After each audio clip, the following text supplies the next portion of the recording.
നന്നായി ചെയ്യുന്നോണ്ടാണല്ലോ ഇത്രയും പേര് ഇങ്ങനെ ചെയ്തിരുന്ന കഥാപാത്രം ഇഷ്ടപ്പെട്ടത്. പക്ഷെ ഇവിടെ ആ ഒരു കഥാപാത്രം സാമ്യല്ല, അതാണ് പറഞ്ഞത്. പേഴ്സണലി ഞാൻ പാവല്ലേ, പേഴ്സണലി പാവം എന്ന് പറയാൻ കാരണം വെച്ചാൽ ഭയങ്കര സ്നേഹമാണ്, നമ്മളൊരു ഫ്രണ്ട്ഷിപ്പ് ഒക്കെ ഭയങ്കര രീതിയിൽ കൊണ്ടുപോകുന്ന ഒരാളാണ്. തള്ളു കഴിഞ്ഞെങ്കിലേ പായസം കുടിക്കാൻ പിന്നെ ഞങ്ങൾ വീട്ടിലേക്കാട്ട് കൂടുതൽ സമയം നിൽക്കുന്നത് സാന്ത്വനം ഫാമിലിയിലാണ്. ഏറ്റവും കൂടുതൽ സമയം ഷൂട്ടിന് പോയിട്ട് നമ്മൾ വീട്ടിലൊക്കെ ഒരു 6-7 ദിവസമൊക്കെ കഷ്ടിച്ചുണ്ടാവാറുണ്ട്. അതുകൊണ്ട് തന്നെ വീടിനെക്കാട്ടും ഇവരെ കൂടെയൊക്കെ ഇല്ല നിൽക്കുന്നത്. പിന്നെ വേറൊരു കാര്യം, ഞാനും ലക്ഷ്യയും ഗോപികയും ആയിരുന്നു നമ്മുടെ സെറ്റിലെ പെൺകുട്ടികൾ. നമ്മുടെ 3 പേരുടെ കല്യാണം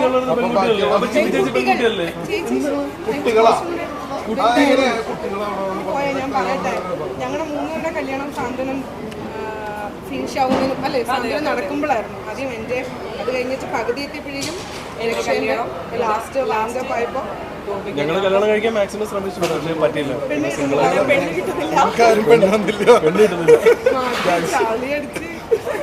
അതെ, തള്ളു കഴിഞ്ഞു.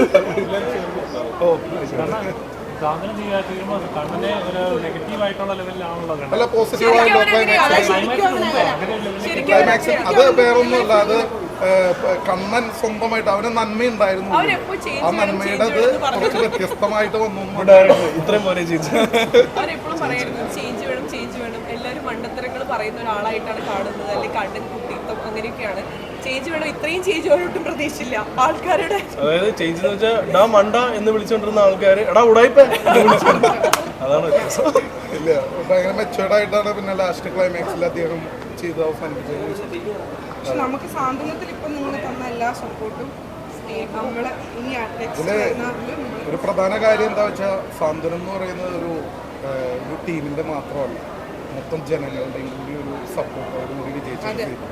കാരണം ലാസ്റ്റ് കഴിയുമ്പോഴും നമ്മുടെ സാന്ത്വനമായിരുന്നു റേറ്റിംഗിൽ ഫസ്റ്റ്. ഓൾമോസ്റ്റ് ഒരു വിധം എല്ലാ സമയത്തും ആ റേറ്റിംഗില് 1ാം സ്ഥാനത്ത് നിലനിൽക്കാൻ സാന്ത്വനത്തിന് സാധിച്ചു.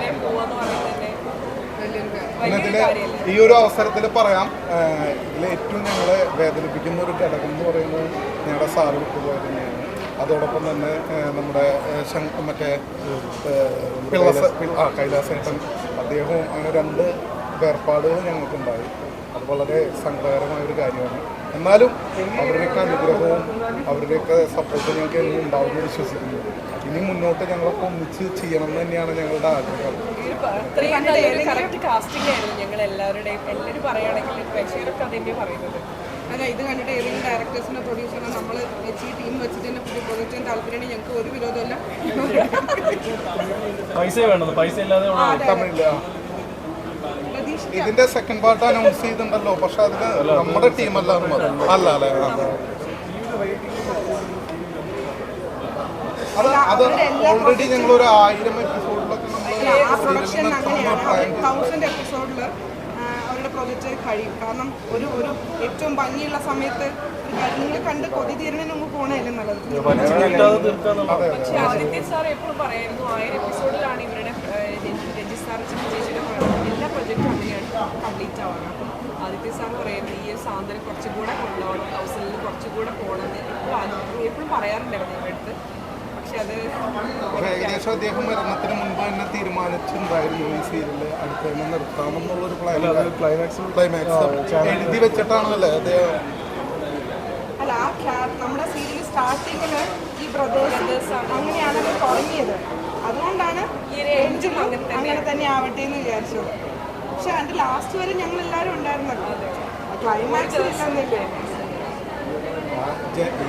പ്രധാനമായിട്ട് ഈ സീരിയലിലെ എല്ലാ സീനുകളും എന്ന് പറഞ്ഞ പോലെ ഒരുവിധ എല്ലാ സീനുകളും പ്രേക്ഷകർ സ്വീകരിച്ചിട്ടുള്ള സീനുകളാണ്.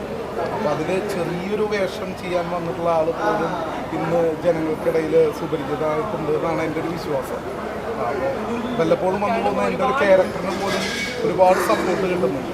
അതുകൊണ്ട് തന്നെ ഈ സീരിയലിൻ്റെ ഒരു കോംബോ വളരെ നല്ലൊരു കോംബോ ആയിരുന്നു. ഇനിയും അതുപോലെയൊക്കെ പ്രേക്ഷകർ സപ്പോർട്ട് ചെയ്ത് നല്ലൊരു ടീമായിട്ട് ഞങ്ങൾക്കൊക്കെ ഒരുമിച്ച് ചെയ്യാൻ പറ്റണം ഇങ്ങനെ പറഞ്ഞിട്ടുണ്ട്. അപ്പോൾ നന്ദി.